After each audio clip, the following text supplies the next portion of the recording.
Yes, we have a very, very special episode of Higher Learning today where we're going to be joined by a man who's seen firsthand what the American carceral system can do to you. His name is Yusef Salaam. He is one of the 5 boys that was unfairly prosecuted and then convicted of a crime they did not commit in Central Park, New York. You guys know them as the Central Park Five. They prefer to be called the Exonerated Five. And he has a new book coming out about many things, but one of them is about how you walk around having been wronged by the system, but you turn that bitterness into betterness. And this was an incredibly powerful talk, and we're happy to have Yusef Salaam. Here's the interview Rachel and I did. We are delighted to have somebody very special joining us today. Someone whose life experience and learned experience are just simply sensational and really worth everybody diving into and knowing about. So much of this brother's life and what he's overcome and what he's become speak directly to some of the things that we talk about on this very podcast. The man's name is Dr. Yusef Salaam, and he is a prison reform activist, motivational speaker, and a justice seeker. He's got a brand new book that it came out this year. It's called Better, Not Bitter, Living on Purpose in Pursuit of Racial Justice. Book came out earlier this year. Now, when you see the word better, not bitter, you guys might think, hey, why does it start that way? Because if there was anyone in the world who would have a complete pass to be bitter, it would be this gentleman. In case you didn't know, at 15 years old in 1989, Dr. Salaam was tried and convicted in the now infamous Central Park jogger case. Of course, he was later exonerated along with 4 other black and brown boys of what went on there. They came to be known as the Central Park Five then. I like to call them the Exonerated Five now. So a lot of what you've gone through and done in your life, I would imagine, is a result of living through that experience. So we'll start there since it's one of the more notorious happenings in terms of criminal justice, really in American history. What did going through all of that at 15 years old and coming out to be who you are tell you about yourself and tell you about American society? So it told me that we are resilient as a people.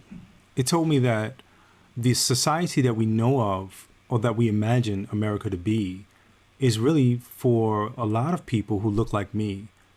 It is the American nightmare. But in this nightmare that we find ourselves in, we also can find life. We also can find ways to move forward and also to push the culture forward, to push the community forward, and most importantly, to push yourself forward. You're the title of your book, Better, Not Bitter. Something that I struggle with quite a bit, to be honest with you. And knowing, like for those of you who don't know, please read up on it. If you haven't seen the film, watch it. But knowing what you've gone through and then seeing where we are today as a society, and it's tough. It's tough to turn on the news. It's tough to read the news. It really is a struggle. How can we be better and not bitter? It's the reality, I believe, that Nelson Mandela was trying to get at when he said to be angry and bitter is like drinking poison and expecting your enemy to die.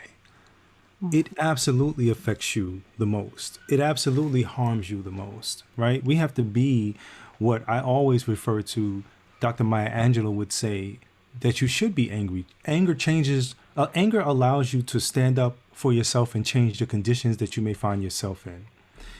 She said, you should be angry, but you must not be bitter. And then she said, bitterness is like a cancer. It eats upon the host. It doesn't do anything to the object of its displeasure. Then she teaches us the alchemy. So use that anger. You dance it. You march it. You vote it. You do everything about it. You talk it. Never stop talking it. It's not something that you come to just like that. It happens overnight. You figure it out. You got the epiphany and you're better for it. But the truth of the matter is that it takes time for you to grow through the experience as opposed to just go through an experience. When you go through an experience, you might curse God out. You might say, why me? But everybody wants the diamonds in life. And a diamond cannot be made unless pressure and more pressure. And then the diamond is cut to prove that it's a diamond. And that's what life, I think, life is about. For those of us that rise to the challenge, it's about us understanding that life is trying to create the survivors that are the most fittest, the ones who are able to point the way, the ones who are able to turn up their light in the world of darkness.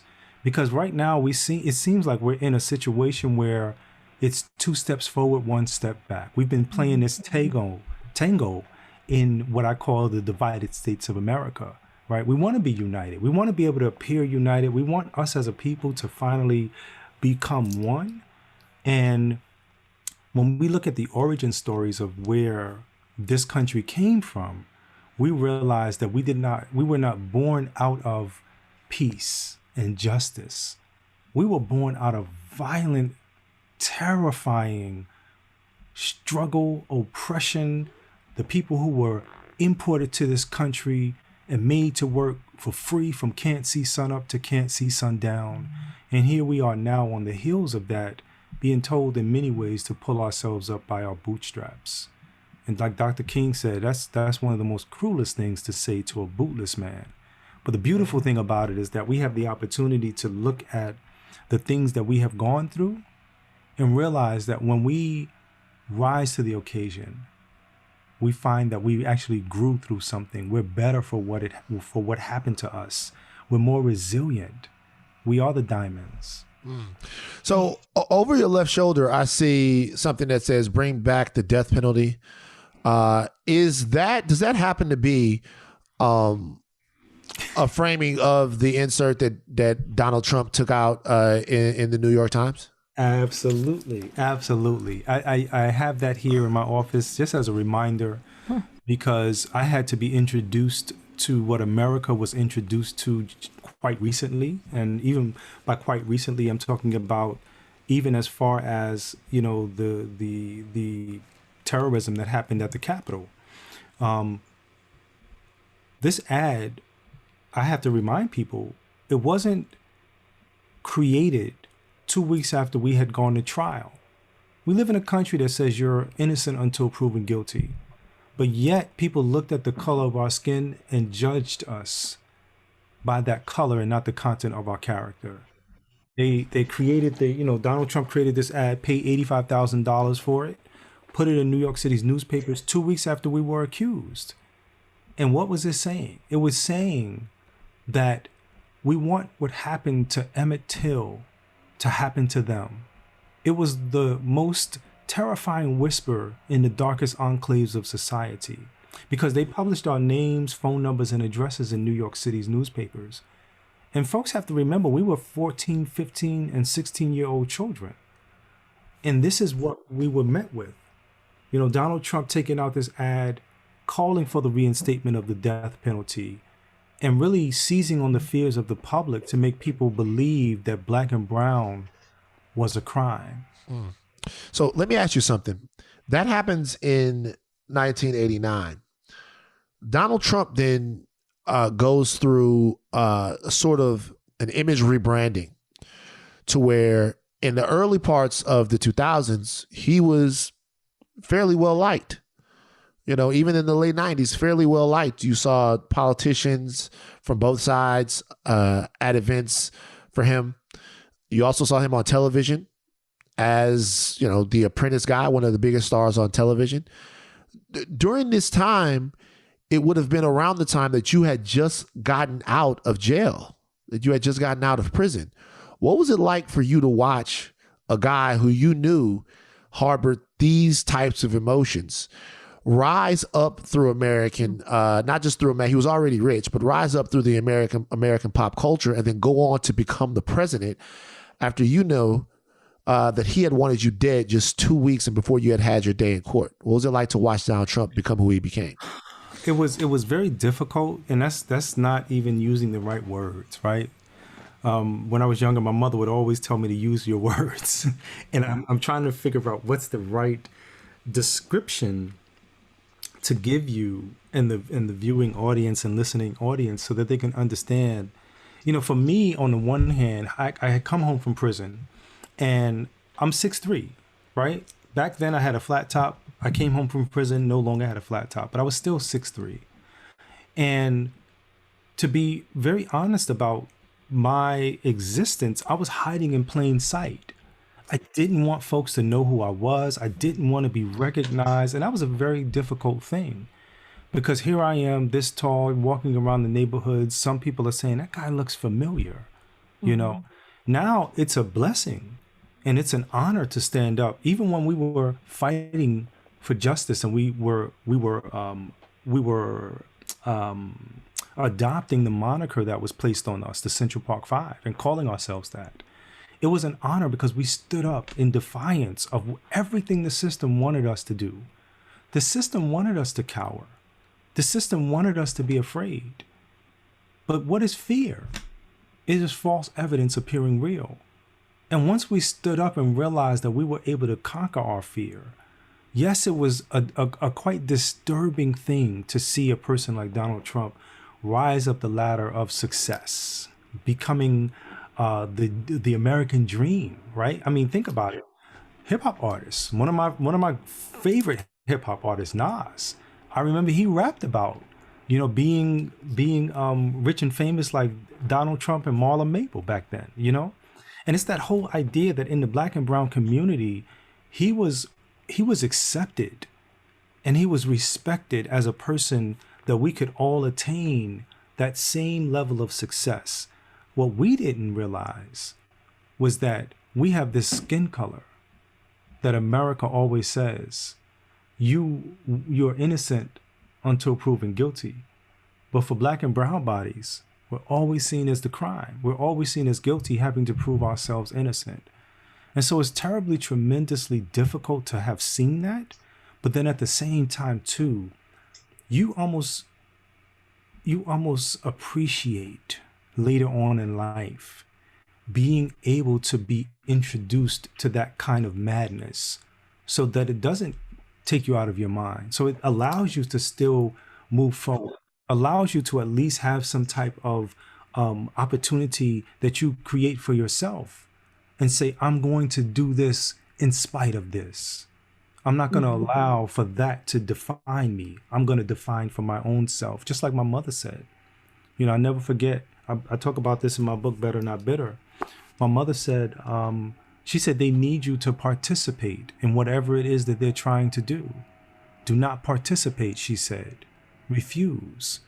And so my life, I think, at a very young age has also always been a refusal to accept the definition that the system gives all of us, that is anything less than being born on purpose and being born with a purpose.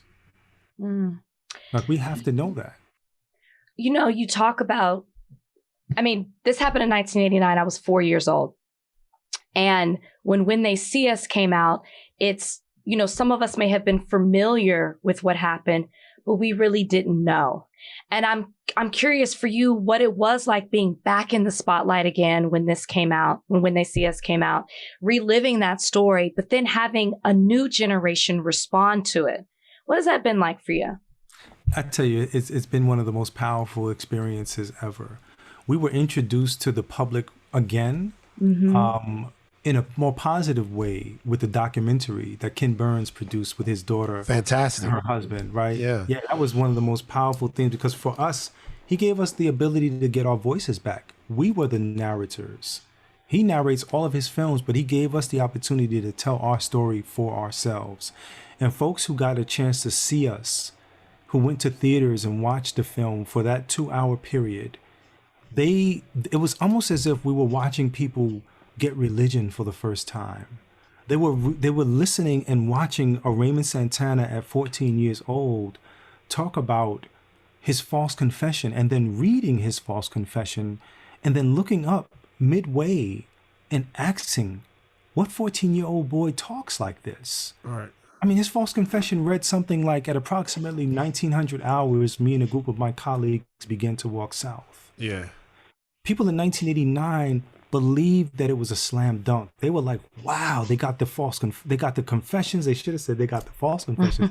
Those who had been unfortunately ran over by the spike wheels of justice understood what was at stake.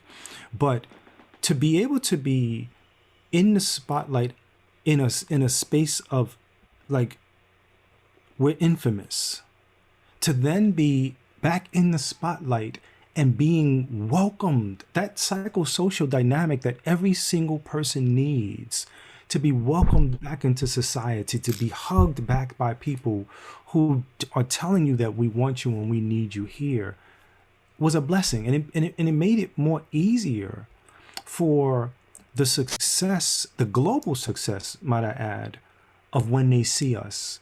Because we had already been introduced to being in front of people, to being in the public's eye. But to see the response and the outpouring of love and appreciation from the world was powerful. It's still powerful. I'm still receiving people's responses through social media saying, I just saw your film. God bless you, brothers. I mean, that's a beautiful thing to still be in that space, to have books like my memoir, right? People know the story, but they don't know the full story of every single one of us. They know they've been acquainted with it, and in some depths they've been acquainted, especially because of the case. But we're also human beings that had lives that we lived prior to that, and then even after that we're still living now. Right. So we're going through a time right now where we're doing our best on social media and in real life to reckon the real and actual truth of sexual assault and violence against women that has gone on since the dawn of patriarchy, right? Since men have dominated anyone, they've tried to specifically dominate women.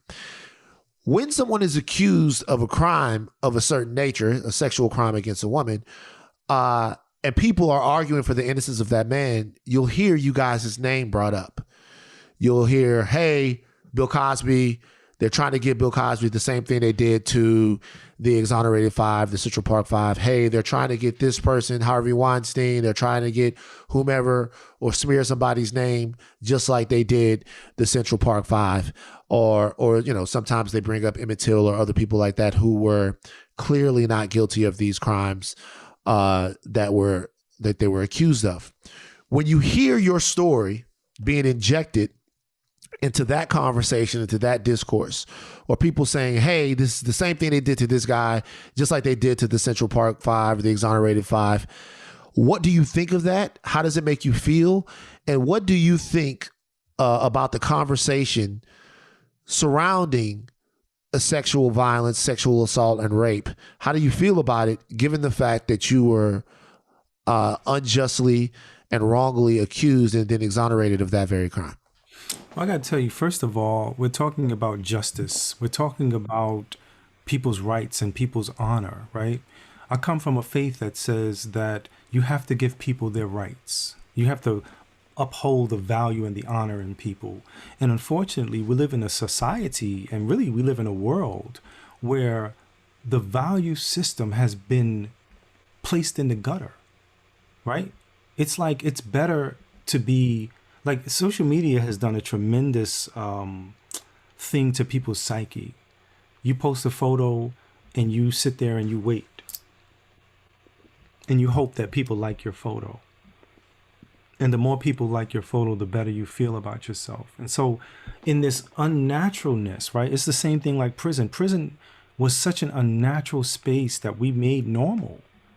We had to then begin to unravel and turn back all of the unnaturalness that we found to be normal and realize that it was not normal.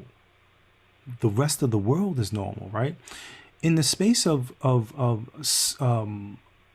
oppression, and I'm going to use it from that grand perspective, and the victims of oppression, I can only use my case as the greatest example for me.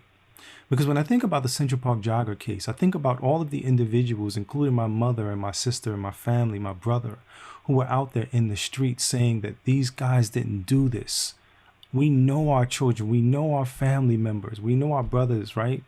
And what they were saying essentially was that there should have been some iota of something that would have said, oh, yeah, that person is capable of X. With the Central Park Jogger case, they rushed to judge us so quickly. And I'm answering it this way to answer the greater question of what you're asking me. They rushed to judge us so quickly that the real perpetrator was left to commit more crime. Mm-hmm. We want, like, when I hear the conversation that is happening now, especially after George Floyd, after Breonna Taylor, and countless others, the list is continuing to grow and grow and grow after that. What I find is that people have been really describing what they want to live in, and that thing that they want to live in is a system of true freedom, justice, and equality. We definitely don't have that today. We live in a duality when it comes to America. That same duality that Dr. James Baldwin said to be African American is to be African without conscience and American without privilege. He said to be relatively conscious in America is to be in a state of rage all the time. And it's like, why is that? Because you know the truth, and yet you can't do anything about it. And so the conversation has taken on the shape and the language of defunding and the language of abolition. But what does that really mean? At least for me, what I found it to mean is that we don't want to live in a state of lawlessness. We don't want to live in a state where we don't have a system. We need to make sure that we demolish what is and build a system of inclusiveness with the bricks of the system that was. Because we can truly become a family that represents the kaleidoscope of the human family.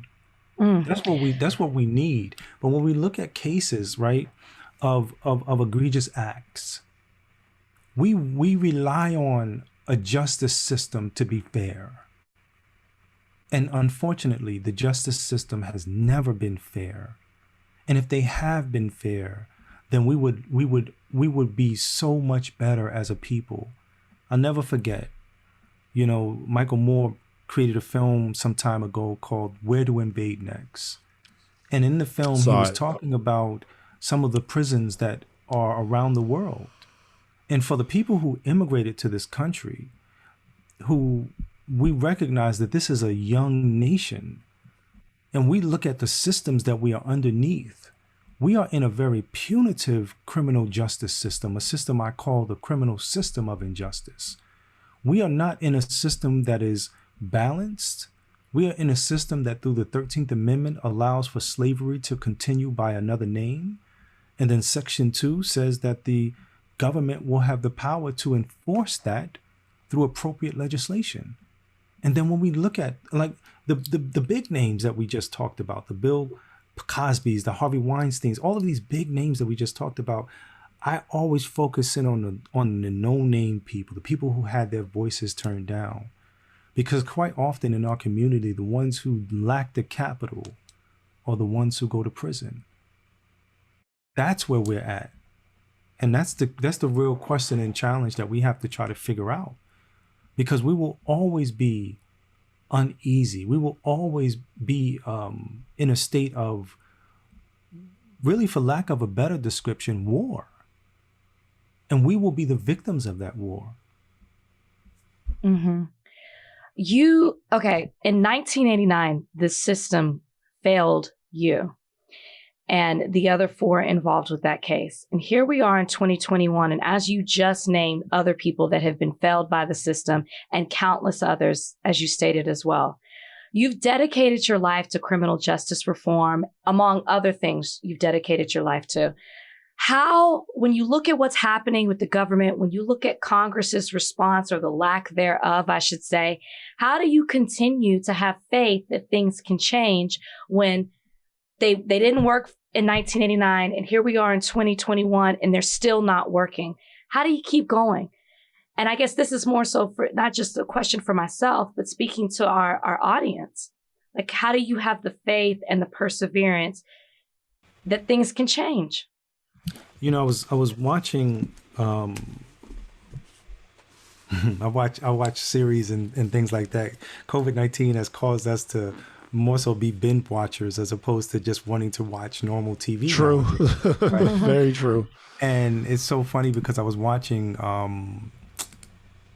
the book of Canaan, or I think Power 3 or something. Whatever 50 Cents. I'm watching too. 50 Cents piece that and what I found is that you can really find wisdom and nuggets, right? We as a people, when we look at what we did back in the days, and we find that we took lemons that life gave us and made lemonade, right? Sometimes it wasn't the most righteous thing that we did, but the wisdom in those times is what drives me, right? And so what I wrote down was this statement that I saw. And it said, we guide by vision, not by sight. We have to live in a world of what has become known as Afrofuturism, where we look into the future and project everything that we want and say, if only. And then we work our way back to the current conditions that we find ourselves in, writing down what we did along the way so that we can have a blueprint of how we can make it so. Yes, we live in a world where we have tremendous despair. Will we see true justice, freedom, and equality in our lifetimes? Probably not. But it's about moving the needle. By the mere fact that you were born with this color skin, you have to know that you were born automatically fighting on the right side. Because the whole world has said, I can't breathe. The whole world has said, hands up, don't shoot, right? The whole world, their attention now, those who used to be the children of former slave owners and the children of former slaves have locked arm in arm, hoping, praying, marching for a better future.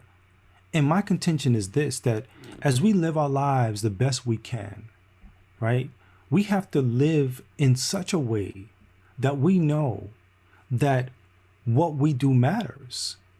And so as we are passing the baton of our own DNA back to the generations to come, in that deoxyribonucleic acid is all of the things that will break the generational curses that we find ourselves in.